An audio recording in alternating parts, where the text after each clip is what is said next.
আসসালামু আলাইকুম। এখানে একটি 40 বডির কামিজ কাটিং ভিডিও আপনাদের সাথে শেয়ার করলাম। তো প্রথমে কাপড়টি 4 ভাঁজে ভাঁজ করে নিতে হবে। কাপড়ের বন্ধ অংশটি থাকবে আমার দিকে, নিচের দিকে এবং খোলা অংশটি থাকবে অপর সাইডে। তো কাপড়টি সুন্দর মতো ভাঁজ করে নিয়ে এখন ফুট লাইন দাগ দেব। আগে কাপড়টিকে মেজারমেন্ট অনুযায়ী দাগিয়ে এবং দাগগুলো মিলাই নেব, তারপরে কাটিং করব। এখানে ফুট লাইন নেব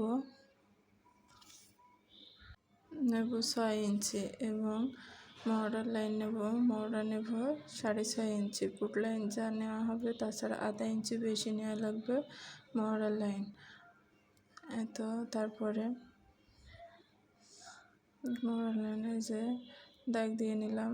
এখন বডি লাইন, বডি আপনার মেজারমেন্ট অনুযায়ী 4 ভাগের 1 ভাগ নেওয়া লাগবে এবং সাথে 1 ইঞ্চি সেলাইয়ের জন্য।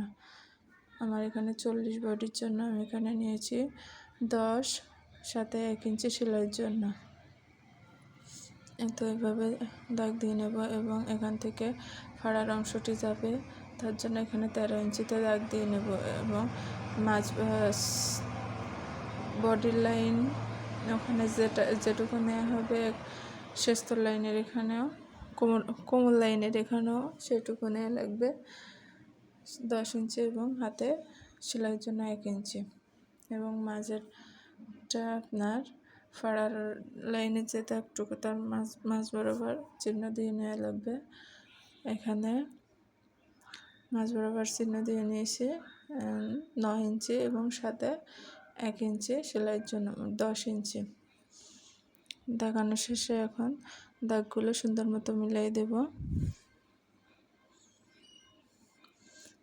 এখানে আপনার কাপড়টি ভাঁজ দেওয়ার সময় মনে রাখবেন আপনার জামার ঘের যতটুকু নেবেন সেই অনুযায়ী কাপড়টি ভাঁজ দিয়ে নিতে হবে এবং আপনার মেজারমেন্ট অনুযায়ী কাপড়টির উপরে দাগ দিয়ে তারপরে সুন্দর মতো কাটিং করে নেবেন।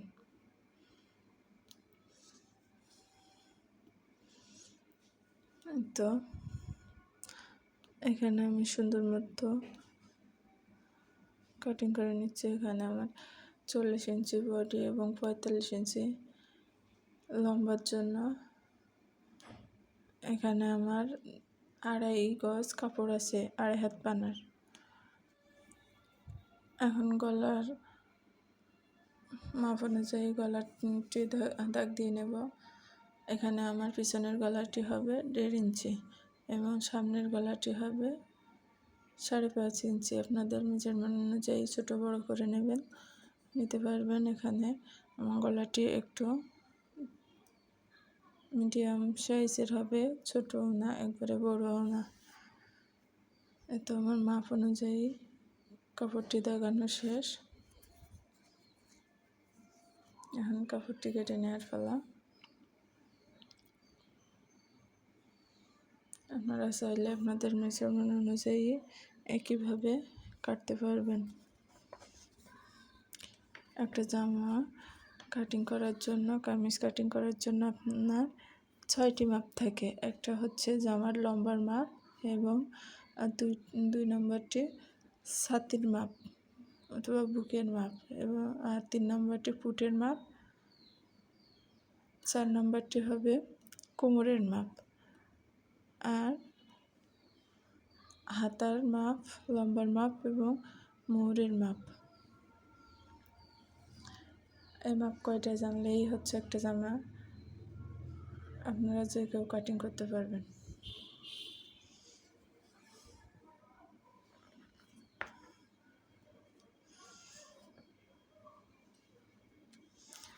এখানে লম্বার মাপটি হবে আপনার কামিজের যতটুকু লম্বা সেই অনুপাতে কাপড়টি নেবেন। তাছাড়া 1 ইঞ্চি অথবা 1.5 ইঞ্চি বেশি নেবেন সেলাইয়ের জন্য। আর চওড়া হবে আপনার ঘের যতটুকু নেবেন সেই ঘের অনুযায়ী সাথে 1 ইঞ্চি সেলাইয়ের জন্য বেশি নেবেন। তো আমার দাগ অনুযায়ী আমি একটু কাট বসাই দিচ্ছি, যাতে পরে বুঝতে সুবিধা হয়।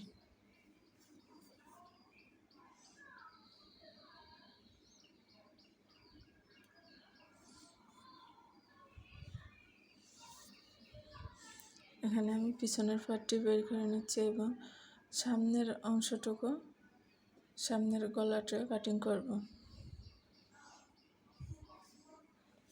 এখানে সামনের গলাটি কাটিং করব এবং তালপাট কাটিং করব।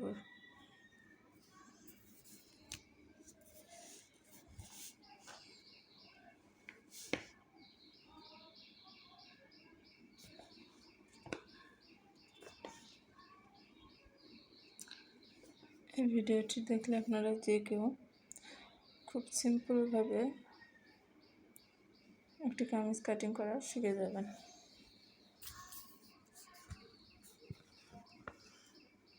এখানে আমি তালপাটটি কাটিং করে নিচ্ছি।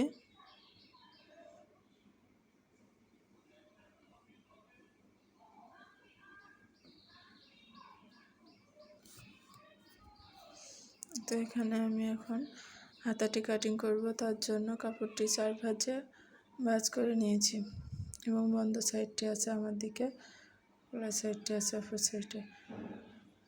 তো আমি এখানে জামাটির জন্য 8 ইঞ্চি চওড়া এবং 17 ইঞ্চি লম্বা একটি কাপড় নিয়েছি 4 ভাঁজে ভাঁজ করে। এখানে আমি 2.5 ইঞ্চি ডাউন দিয়ে এবং দাগ দিয়ে নেব এবং এখানে জামার মোহরি হবে 6 ইঞ্চি, সাথে 1 ইঞ্চি সেলাইয়ের জন্য 7 ইঞ্চি। এই যে দাগ দিয়ে এখন মিলাই নেব।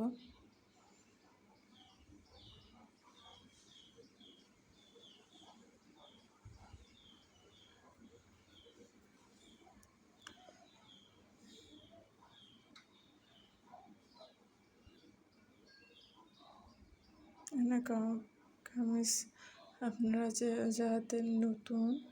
যারা নতুন তারা সুন্দরভাবে যাতে কাটিং এবং বুঝতে পারেন, তার জন্য এখানে খুব সহজভাবে ভিডিওটি দেখানোর চেষ্টা করেছি।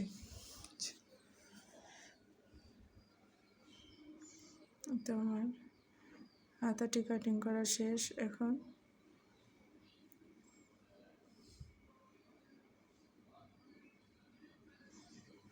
আমি সামনের গলার পটি এবং পিছনের গলার পটিটি কেটে নেব। তার জন্য এখানে আমার যে জামা কাটিং করার পরে যে আরমোলের মাপ থেকে যে কাপড়টুকু বেঁচে গেছে, সেই কাপড়টি 2 ভাঁজ দিয়ে কাপড়ের উপর সামনের গলাটি বসিয়ে দিয়েছি। এখন সুন্দর মতো কেটে নেব। আপনারা চাইলে আগে চক দিয়ে সুন্দর মতো দাগাই নিয়ে তারপরে কাটতে পারেন। তো আমি এখানে দাগ টাগ না দিয়ে সুন্দর মতো কাপড়টি বসিয়ে কেটে নিচ্ছি।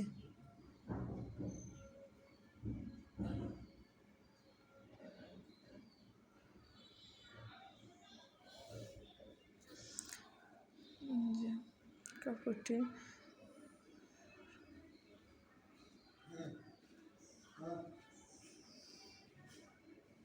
1.5 ইঞ্চি মতো কাপড় রেখে কাপড়টি কাটিং করে নিয়েছি। এখন সামনের গলাটি কাটিং করা শেষ। এখন পিছনের গলার পটিটি কাটিং করে নেব। তার জন্য একইভাবে আমি পিছনের গলাটি বসিয়ে দিয়ে তারপরে কাটিং করে নেব। তো এইভাবে আপনারা যে কোনো মেজারমেন্টের কামিজ কাটিং সহজে করতে পারবেন। ভিডিওটি যদি ভালো লাগে লাইক, কমেন্ট, শেয়ার অবশ্যই করবেন এবং